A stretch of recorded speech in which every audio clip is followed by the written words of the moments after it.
Good morning, good afternoon, good evening, and welcome to today's Caffeine for the Soul.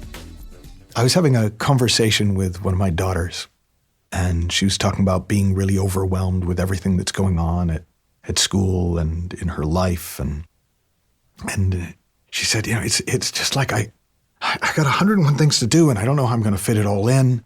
And I just said to her, that feeling of overwhelm, that feeling that is stressing you out is all down to one thought. And she didn't sound remotely like she believed me, but she said, "Okay, Dad, what's the one thought?" And I said, it's the thought that you have 101 things to do. When the reality is, you have one thing to do. Whatever it is you're doing right now, which in that case was talking to me. Now, that was a really new concept for her, and in fairness, we'll see how much she sees and how that begins to affect, though in the moment, she found it helpful.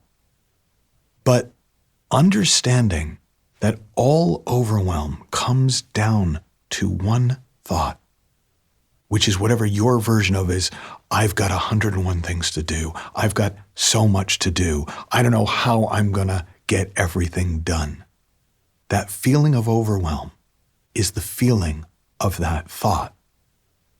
But the reality is, you never have 101 things to do.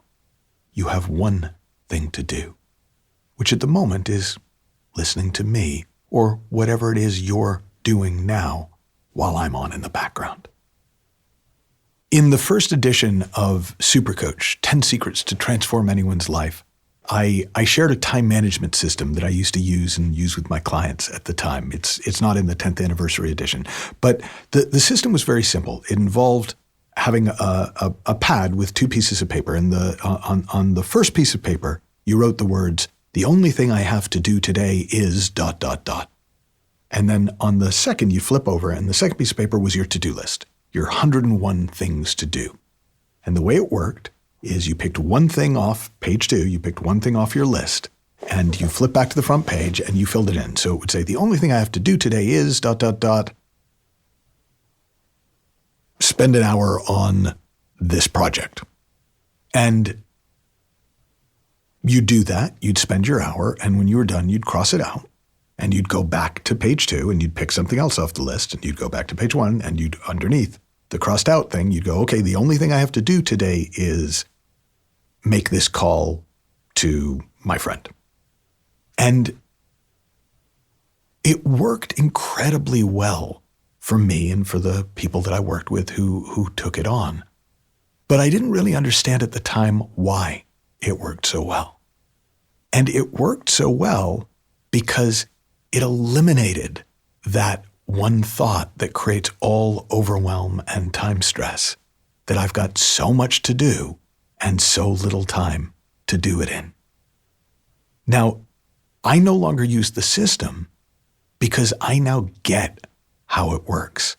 I get that we're made to do whatever it is we're doing.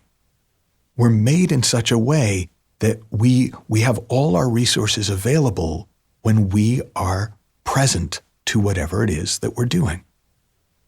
And the only reason that's not screamingly obvious is because most of us are so rarely present to whatever it is that we're doing. And I'm no different from anybody else in this. I was watching a movie last night, and I noticed that the movie was on, and I was doing a crossword puzzle, and I had a book that I was every now and again looking over at, and I thought, wow, I am really not here for any of this. But when it matters, and it turns out it matters enough of the time, or when you're feeling overwhelmed, it is as simple as just doing whatever there is in front of you as if it was the only thing you had to do in the world. And not only does the feeling of overwhelm disappear, but you tend to do it pretty well. And you tend to do it much quicker than you probably thought. Now, the other way that shows up for me is when I notice myself starting to feel overwhelmed or stressed or caught up, I will remind myself of all the things I don't have to do right now. So it sometimes happens that I'm walking the dogs and I usually walk the dogs at the end of the night, so sometimes if it's been a long day, I've got a lot on my mind, and I can feel myself kind of winding myself up about the day ahead or the week ahead. And I'll just remind myself, hey, you know what you don't have to do right now? You know what your job isn't right now? Your job isn't solving all the world's problems right now.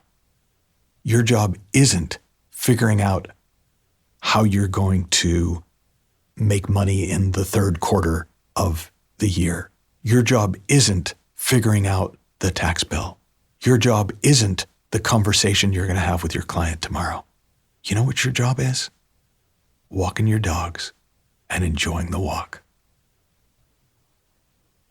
Now, if this is obvious to you, fantastic.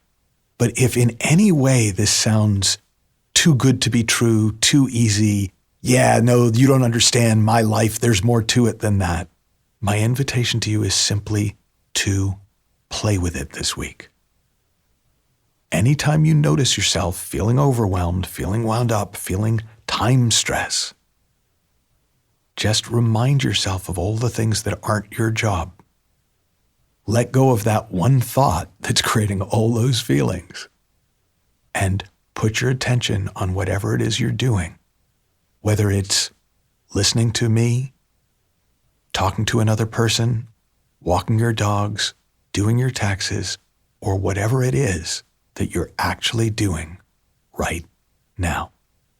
And if you happen to be listening to this in September 2023, go to michaelneill.org and check out our new course coming up in October called Get Shit Done. And I'll be talking a lot more about ideas like this and how you can use them to create effortless productivity in your own life. Until then, have fun, learn heaps, happy exploring, and I'll talk with you soon.